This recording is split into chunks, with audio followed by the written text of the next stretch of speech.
கிச்சனில் இருக்கிற நிறைய ப்ராடக்ட் நம்ம விளம்பரங்களை பார்த்து மட்டும்தான் வாங்குகிறோம். ஆனால் அந்த ஒரு பொருள் நமக்கு சூட் ஆகுமா, நம்ம என்விரான்மெண்ட்டுக்கு சூட் ஆகுமா அப்படின்னு அனலைஸ் பண்ணி வாங்குகிறோமா அப்படின்னு கேட்டால் most of the cases no அப்படின்னு தான் சொல்லி ஆகணும்.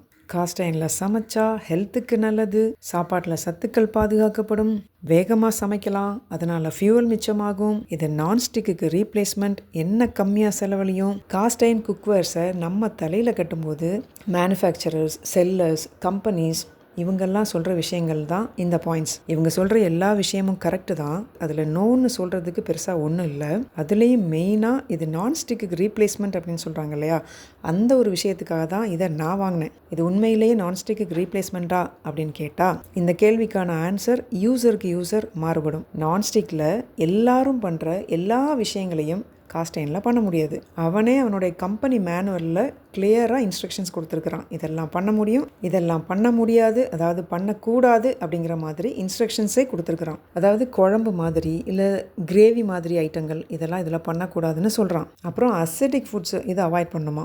அசிடிக் ஃபுட்ஸ் அப்படின்னா தக்காளி போட்டு சமைக்கிறது, லெமன் புழிஞ்சு விடுறது, இந்த மாதிரி விஷயங்கள்லாம் பண்ணக்கூடாதான். அப்போ இந்த காஸ்ட் அயனில் என்ன தான் பண்ண முடியும் அப்படின்னு கேட்டால், கடாயை பொறுத்த வரைக்கும் தாராளமாக எண்ணெய் ஊற்றி நல்ல டீப் ஃப்ரை எது வேணாலும் பண்ணலாங்க. வடை, பஜ்ஜி, போண்டா, சிக்கன் 65, கோபி மஞ்சூரியன் இந்த மாதிரி ஐட்டங்கள் சமைக்கலாம் இல்லையா. கொஞ்சமாக எண்ணெய் ஊற்றி காய் பொரிக்கிறது, மீன் வறுக்கிறது, இந்த மாதிரி வேலையும் பார்க்கலாம். ஸோ காஸ்ட் அயனில் லிமிட்டடாக தான் சமைக்க முடியுது அப்படின்னா இது எப்படி இன்னொரு விஷயத்துக்கு 100% ரீப்ளேஸ்மெண்ட் ஆகும். இந்த காஸ்ட் அயன் வாங்கினதில் நான் பண்ண தவறுகளை சொல்கிறேன். காய் பொரியல் பண்ணும்போது சிந்தாமல் சிதறாமல் நல்லா ஃப்ரீயாக வதக்கணும் அப்படிங்கிறதுக்காக ஃபஸ்ட்டு கடாய் நல்லா பெருசாக ஒன்று வாங்கிட்டேன். ஓகே, அதோட குவாலிட்டி எல்லாமே நல்லா தான் இருந்தது, அதையும் யூஸ் பண்ண ஆரம்பித்தாச்சு. அடுத்து பூரி சுடணும், வடை சுடணும், இவ்வளோ பெரிய கடாயில் சுட்டா எவ்வளோ எண்ணெய் ஊற்றுறது. ஓகே, அப்போ சின்னதாக ஒரு கடாய் வாங்கிக்கலாம். ரெண்டாவது காஸ்ட் அயன் வாங்கியாச்சா. அடுத்து இப்போ ஃபிஷ் ஃப்ரை பண்ணணும். இந்த கடாயில் பண்ணால் நிறைய எண்ணெய் ஊற்றி டீப் ஃப்ரை பண்ணணும். ஆனால் எனக்கு டீப் ஃப்ரை பண்ணக்கூடாது. வஞ்சரம் இந்த மாதிரி மீனெல்லாம் கொஞ்சமாக எண்ணெய் ஊற்றி ஃப்ரை பண்ணி எடுக்கணும்னா தோசை டவா எனக்கு செட் ஆகாது. ஏன்னா தோசை டவாவில் யூஸ் பண்ணோம்னா திரும்ப தோசை ஊற்ற வராது. அப்போது ஃபிஷ் ஃப்ரை பண்ணி எடுக்கிறதுக்கு அடியில் ஃப்ளாட்டாக இருக்கிற மாதிரி ஒரு டவா வேணும். அதுக்கு பேர் ஸ்கில்லட்டாமா. அதையும் வாங்கு. மூணாச்சா. 3 கடாய் வாங்கினதுக்கு அப்புறம் தான் ஞானோதயமே வருது.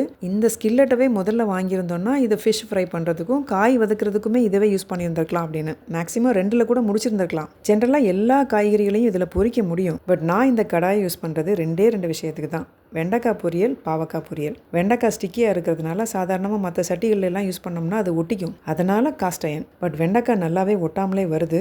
பட் ஃபர்ஸ்ட் அட்டம்ப்ட்லேயே இது ஒட்டாமல் வரணும்னு நீங்கள் எதிர்பார்க்கக்கூடாது. குறைஞ்சது ஒரு 4-5 அட்டம்ப்டாவது பண்ணி முடிச்சதுக்கப்புறம் தான், அதாவது சட்டி நல்லா பழகினதுக்கப்புறம் தான் இந்த வெண்டைக்காயில் 100% நல்லா ஒட்டாமல் வரும். பட் லோ அண்ட் மீடியம் ஃப்ளேமில் வச்சு சமைக்கணும். இந்த விஷயங்கள்லாம் ஆல்ரெடி காஸ்ட் அயன் யூஸ் பண்ணுறவங்களுக்கு நல்லாவே தெரிஞ்சிருக்கும். But first time cast iron use பண்ணுறவங்களுக்கு, இல்லை இனிமேல் தான் நான் காஸ்ட் அயனை வாங்க போகிறேன் அப்படின்னு சொல்கிறவங்களுக்காக, காஸ்ட் அயனை பொறுத்த வரைக்கும் ஹை ஃப்ளேமில் சமைச்சிங்கன்னா காய் தீஞ்சு போகத்தான் செய்யும். லோ இல்லை மீடியம் ஃப்ளேமில் வச்சு மட்டும்தான் குக் பண்ணுங்கள். நான் ஏன் எல்லா காய்கறிகளையும் இதில் சமைக்கிறது இல்லைன்னா, செல்ஃப்லேருந்து இந்த கடாயை எடுக்கணும் அப்படின்னு நினச்சாலே கொஞ்சம் பயமாக இருக்கும். ஏன்னா அதோட வெயிட்டு 3-3.5 கிலோ வெயிட்டு. தூக்கி கழுவி அது 2 தடவை கழுவணும். சமைக்கிறதுக்கு முன்னாடி ஒருக்கா, சமைச்சதுக்கு அப்புறம் ஒருக்கா.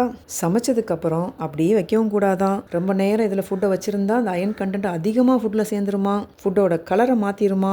சரி, சமைச்சதை ஒரு பாத்திரத்தில் மாற்றி வச்சுட்டு சமைச்சு டயர்டாக இருக்குது, ஒரு குட்டி தூக்கத்தை போட்டு வந்துடலாம் அப்படின்னு நம்ம சௌரியத்துக்கு போட்டு வைக்கவும் முடியாது. சட்டி ஆறின உடனே நல்லா வாஷ் பண்ணி ட்ரை பண்ணி அதுக்கு மேலே ஆயில் உள்ள வெளியில் எல்லாத்துலேயும் ஆயில் அப்ளை பண்ணி அதுக்கப்புறம் செல்ஃபில் தூக்கி வச்சிடணும். அப்படி வச்சாதான் மெயின்டெனன்ஸ். இந்த விஷயங்களை எல்லாம் ப்ராப்பராக பண்ணாதான் காஸ்ட் அயன் பாத்திரங்களை மெயின்டைன் பண்ண முடியும். மற்ற பாத்திரங்கள் மாதிரி சமைச்சு முடித்த உடனே இதில் தண்ணியை ஊற்றி ஓரமாக தூக்கி வச்சுட்டு நாளைக்கு மெய்டு வந்து கழுவுவாங்க அப்படின்னு நீங்கள் நினச்சிங்கன்னா காஸ்ட் அயன் அதுக்கு செட் ஆகாது. மற்றபடி அவங்க சொல்லியிருக்கிற விஷயத்த அப்படி ஃபாலோ பண்ணால் காஸ்ட் அயன் செட் ஆகும். இது கடாயோட கதை. இனி தோசை டவாக்கு வருவோம். ஏற்கனவே ஒரு தோசை சட்டி இருக்குது, ஆனால் அது ஒரு இண்டோலியம். அலுமினியம், இண்டோலியம் இதெல்லாம் ஹெல்த்துக்கு நல்லதில்லைன்னு பயமுறுத்துறாங்களே, அதுக்கு ஒரே வழி ஒன்று இரும்பு சட்டி இல்லைனா இந்த cast iron. But cast iron தானே மாடர்னாக இருக்குது, நம்ம கிச்சன் தான் மாடர்ன் கிச்சன் ஆச்சு. பட் இந்த தோசை டவா எனக்கு இந்த காஸ்ட் அயனில் செட் ஆகலை. இண்டோலியத்தில் தோசை ஊற்றும் போது இண்டோலியம் வந்து ஹீட்டை ஈவனாக ஸ்ப்ரெட் பண்ணுறதுனால தோசை நல்லா எல்லா பகுதியிலையும் ஒன்றா நைஸாக முருகலாக வந்து நல்லா வருது. காஸ்ட் அயர்ன் என்ன பண்ணுதுன்னா நடுவில் மட்டும், அதாவது தீ எங்கே எரியுதோ அந்த இடத்துல மட்டும் கருக்கி விடுது. சுற்றி வெள்ளையாக இருக்குது தோசை. உங்களுக்கு தோசை டவா எப்படி இருக்குன்னு கமெண்ட்டில் சொல்லுங்கள். பட் எனக்கு சப்பாத்தி பண்ணுறதுக்கு மட்டும் காஸ்ட் அயர்ன் கம்ஃபர்டபுளாக இருக்குது. நான் தேய்க்கும் போதே கொஞ்சம் ஆயில் தேய்ச்சிட்டு போகிறதுனால சப்பாத்தி நல்லா ஃப்ளஃபியாக லேயர்டாக வருது, சாஃப்டாக வருது. காஸ்ட் அயர்ன் வாங்கும்போது நான் இன்னொரு தவறு பண்ணியிருக்கிறேன். அந்த தவறை நீங்கள் பண்ணாதீங்க. இப்போ எல்லாரும் சீசன் பண்ண குக்வேர் தான் கொடுக்குறாங்க, அது ஓகே. பட் ஸ்மூத் ஃபினிஷ் இருக்கா இதை பார்த்து வாங்குங்க. அது தோசை டவாவாக இருந்தாலும் சரி, இல்லை கடாயாக இருந்தாலும் சரி, அட்லீஸ்ட் இன்னர் மட்டுமாவது நல்ல ஸ்மூத் ஃபினிஷ் இருக்கா அப்படின்னு சொல்லிட்டு பார்த்து வாங்குங்க.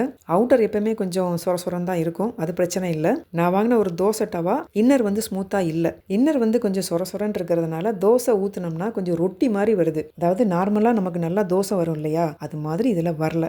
எனக்கு இது செட் ஆகலை. நார்மல் தோசை சட்டியில் பார்த்தீங்கன்னா எட்ஜு வந்து க்ளோஸ்டாக இல்லாமல் நல்லா ஃப்ரீயாக இருக்கிறனால தோசை மாவை நல்லா இழுத்து கடைசி வரைக்கும் ஊற்றலாம். அப்போ தோசை நல்லா பெருசாக வரும். பட் காஸ்ட் அயர்னில் எட்ஜு வந்து க்ளோஸ்டாக இருக்கிறதுனால இந்த டவாவோட ஃபுல் சைஸுக்கு வந்து தோசை ஊற்ற முடியல. கரண்டி போய் அந்த எட்ஜில் இடிக்குது. அந்த ஒரு டிஸ்கம்ஃபர்ட்டை நான் ஃபீல் பண்ணுறேன். மேபி மேனுஃபேக்சரர்ஸ் இந்த பாயிண்ட்டை கன்சிடர் பண்ணலாம். சரி, இப்போ காஸ்ட் அயர்னை எங்கே வாங்கலாம் அப்படிங்கிற விஷயத்துக்கு வருவோம். இன்ஸ்டாகிராம் ஆட் பார்த்தோ இல்லை யூடியூப் வீடியோ பார்த்தோ ஒன்று ஆன்லைனில் வாங்குவோம், இல்லைனா கொரியர் மூலமாக ஏதாவது கடைகளில் வாங்குவோம், இல்லைனா பெரிய பெரிய சிட்டி இருந்ததுன்னா அங்கே பக்கத்தில் இருக்கிற இரும்பு கடைகளில் போய் வாங்குவோம். என்ன கேட்டால் ஆன்லைன் காஸ்ட்லி தான். பட் பிராண்ட் அப்படின்னு போயிட்டா அது காஸ்ட்லியாக இருந்தாலும் அதற்கான ஒரு குவாலிட்டி, அதாவது ஃபினிஷிங், ஸ்மூத்னஸ் இதெல்லாம் இருக்க தான் செய்யுது. அதுக்காக பக்கத்தில் இருக்கிற ஷாப்பில் வாங்குற பொருள் வந்து மட்டம் அப்படின்னு சொல்ல வரல.